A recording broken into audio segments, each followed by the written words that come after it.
Pros. The News Channel 6 mobile app is now even better. Download it today.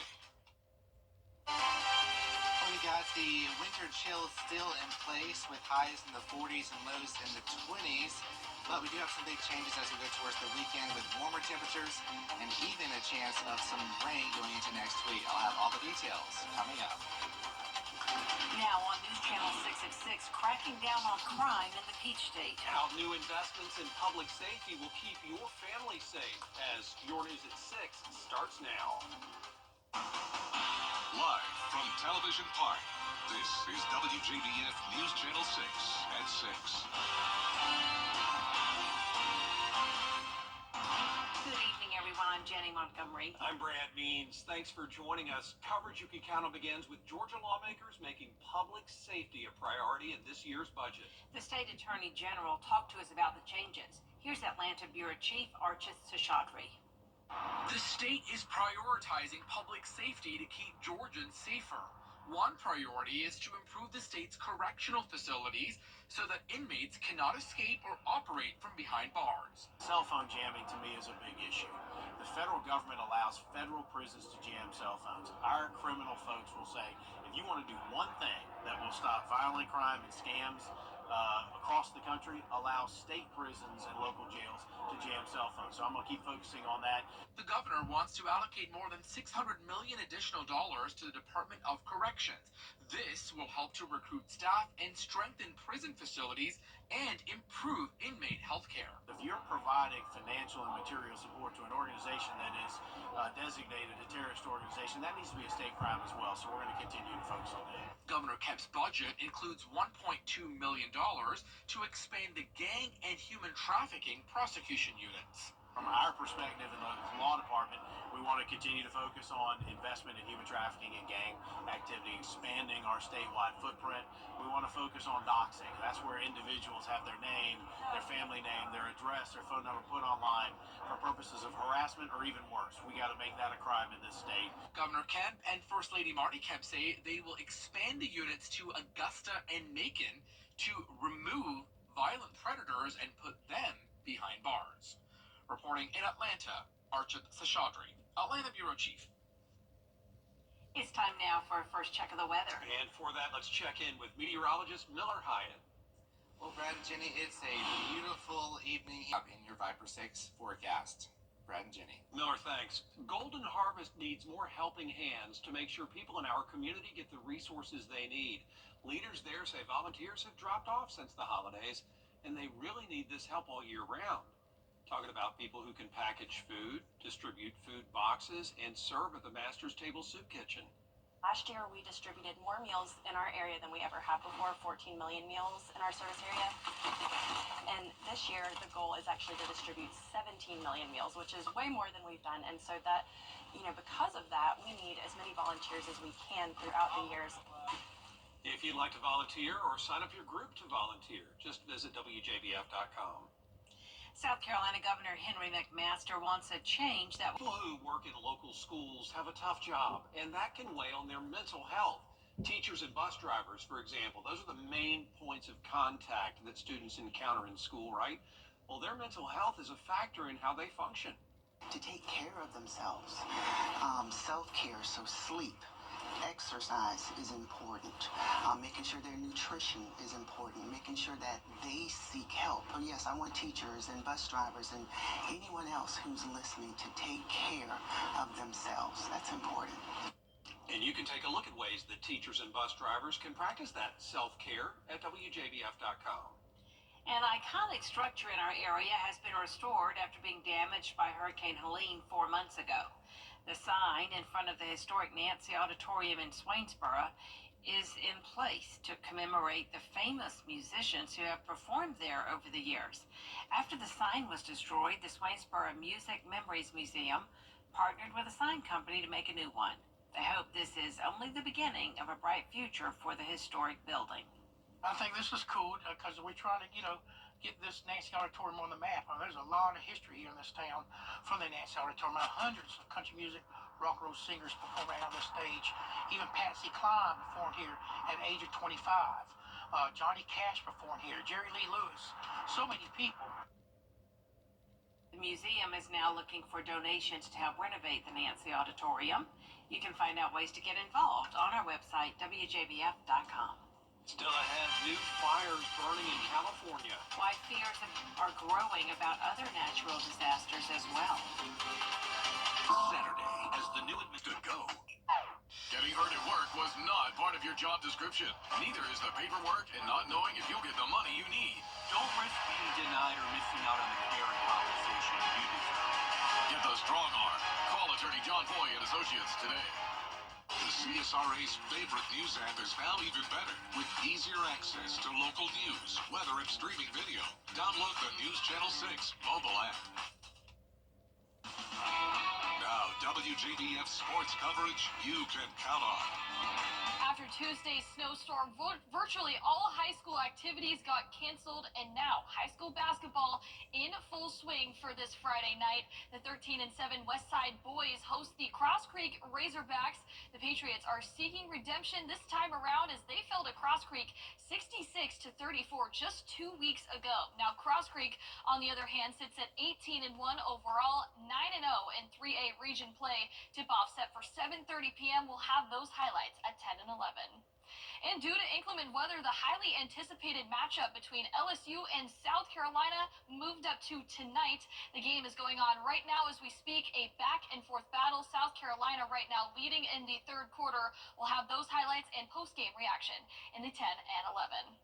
And baseball and softball season just around the corner, and both South Carolina programs have first-year head coaches at the helm. The South Carolina program named Ashley Chastain its 11th head softball coach last summer. The former Gamecock grad coached the Charlotte 49ers for the last 5 seasons. She led her team to 154 overall wins and 2 NCAA postseason berths. Now in baseball, Paul Manieri is now the 31st head coach to lead the program. He actively leads Division I with 1,505 career wins. He spent the last 15 seasons at LSU, guiding the Tigers to a 2009 national championship.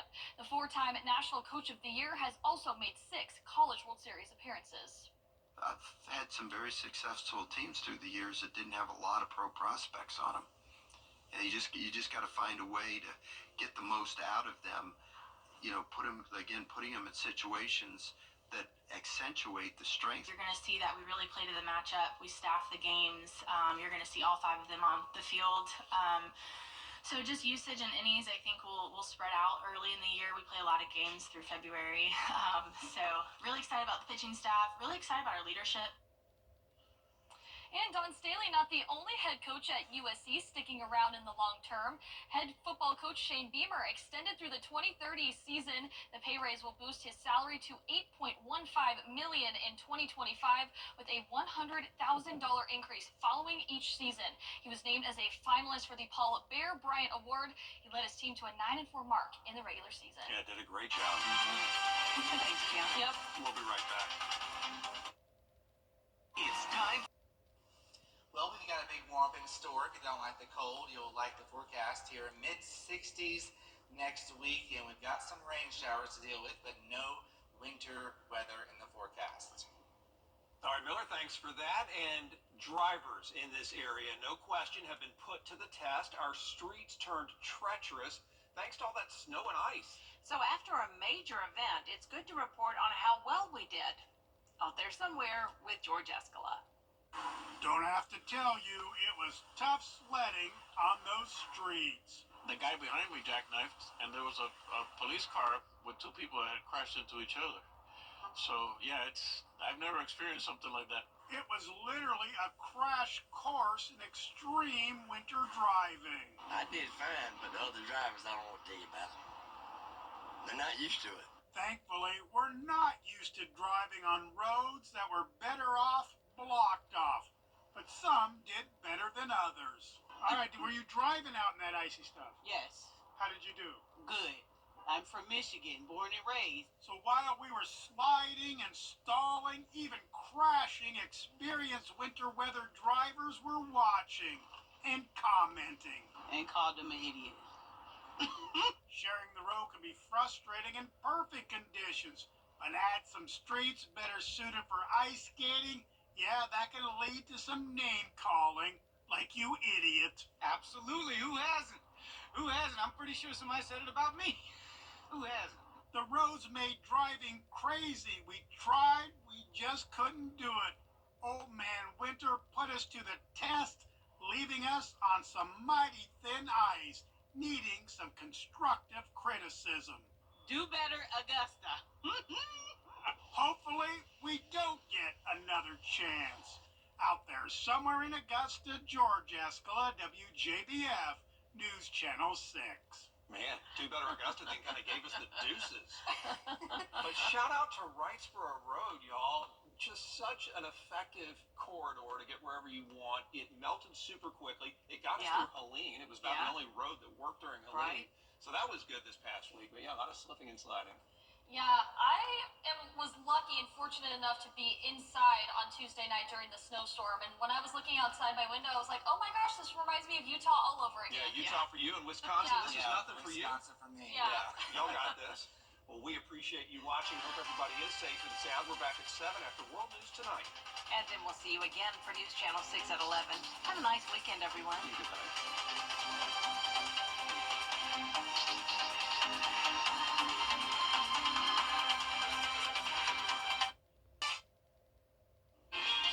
The cold air continues as we wrap up the week, but we've got some warmer temperatures on the horizon.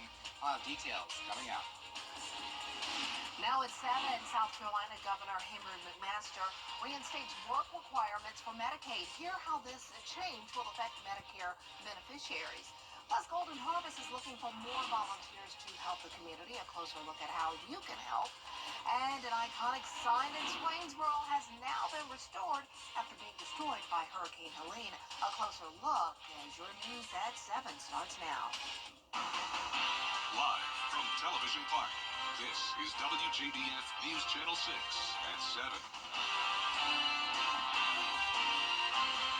Good evening, everyone. I'm Dee Griffin. Thanks so much for joining us. Coverage you can count on begins with Golden Harvest Food Bank looking for volunteers after a drop following the holidays. Bria Smith has more on how you can help.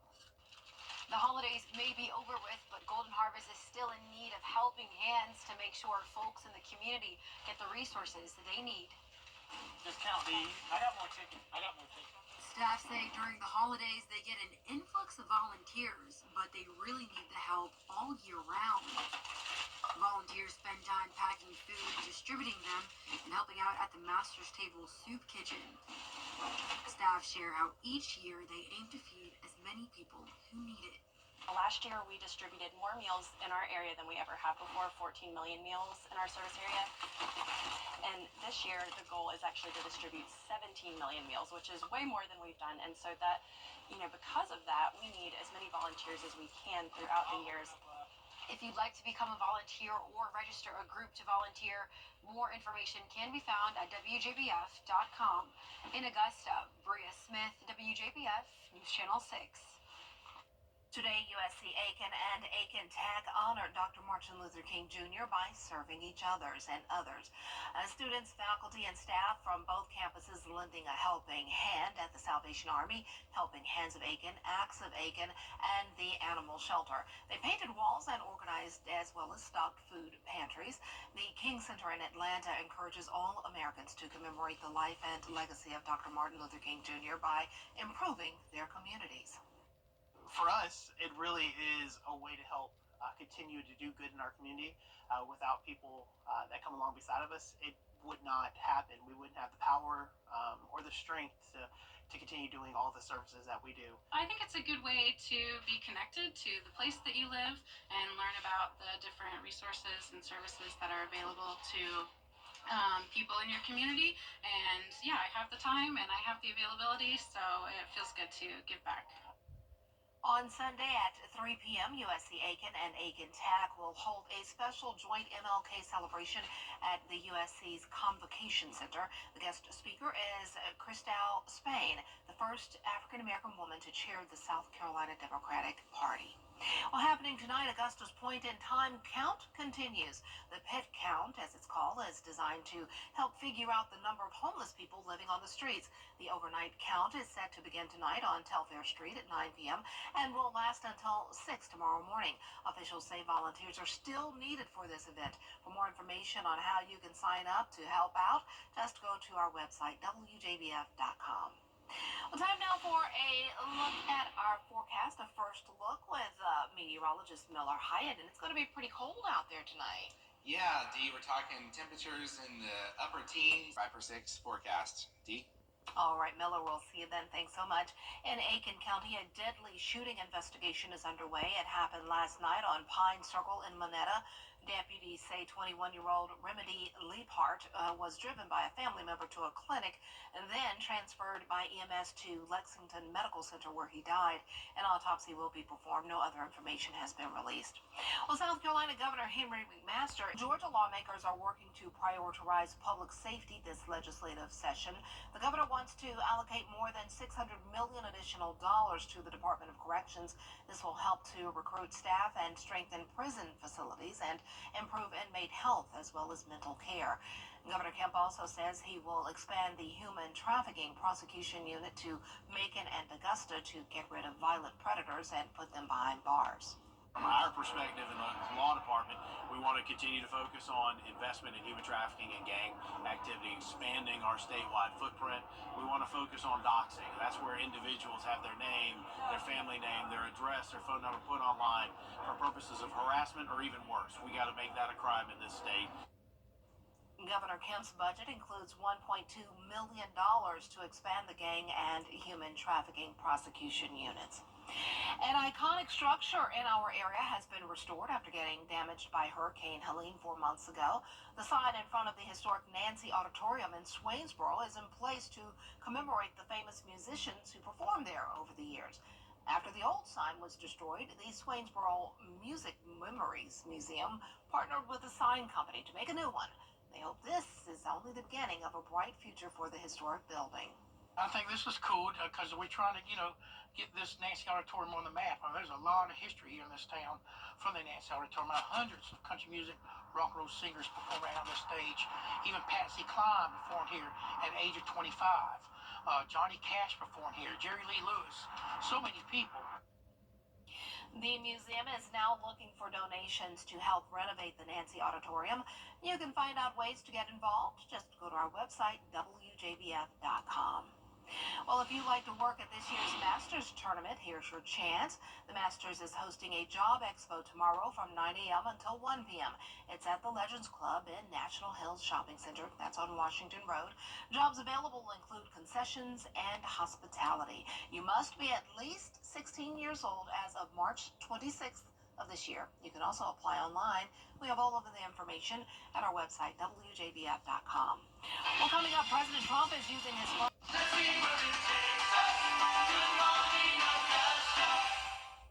can't always choose the way, but you can choose your weather app. Go with the most accurate and most trusted, the Live 506 mobile app. Download it today.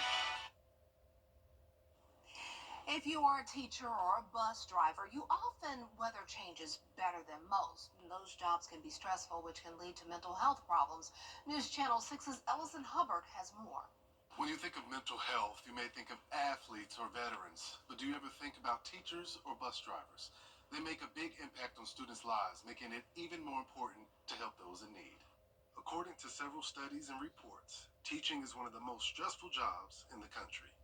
Teachers have to focus on the education of the student, but they also have to invest in their daily lives. Teachers, they're with the kids the majority of the day. And so they see and feel the impact of the kids. And it does weigh on them. I mean, they're human. And my niece is a great teacher. But yeah, it's important that teachers take care of their own mental health for sure.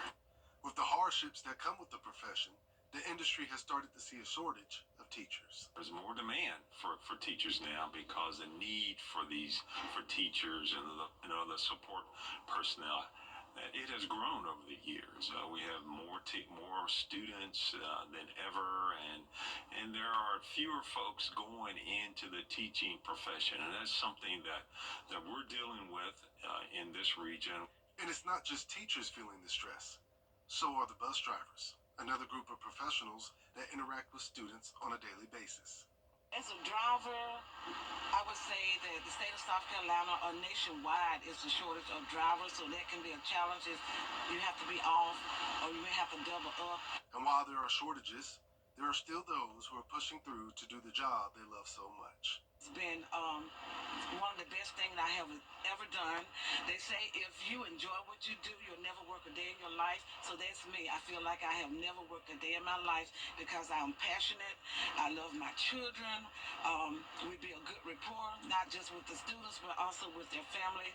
Teachers and bus drivers are the main points of contact students encounter with in school. Stress, anxiety, mood, and more can hinder their performances. Mental health professionals have a few tips that can help with encountering these disorders.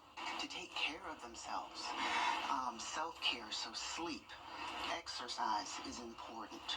Making sure their nutrition is important. Making sure that they seek help. Oh yes, I want teachers and bus drivers and anyone else who's listening to take care of themselves. That's important. One thing you can do for a teacher or a bus driver is to check on them and let them know how you appreciate their hard work. I love to do that for the teachers, my son's teachers. And we love you all, teachers. Thanks for all that you do, and administrators and school leaders and bus drivers, everybody. Don't go away. We have a final check of your forecast next. Ready to develop more than a career? Well, get ready for a big warm-up. It's going to feel balmy next week. Maybe break out the t-shirts or flip-flops. Gee, we're talking about 66 degrees, and then our favorite day of the year, Groundhog Day, is next Sunday, so we'll see what General Beauregard Lee has to say. Our own Georgia groundhog. That's right. We'll be watching with excitement because I think we're all over winter at this point. But I do see some polar air mid-February, so don't listen to the rodent. I don't listen to the rodent. I pretty much listen to me, not the rodent. Right. I listen to the masters. When we get to the masters, that's when we're going to warm up. That's my indicator. Thanks so much for joining us, Entertainment Tonight, and I like you too. Entertainment Tonight's next. Love our meteorologist. Have a great night. Good night. We got a frosty frappuccino on the weather menu. I'll let you know just how low those temperatures will go coming up. Now at 10, salt and vehicles. What local drivers are doing to maintain their cars after the wintry weather. As your news at 10 starts now. Live from Television Park, this is WJBF News Channel 6 at 10 on MeTV.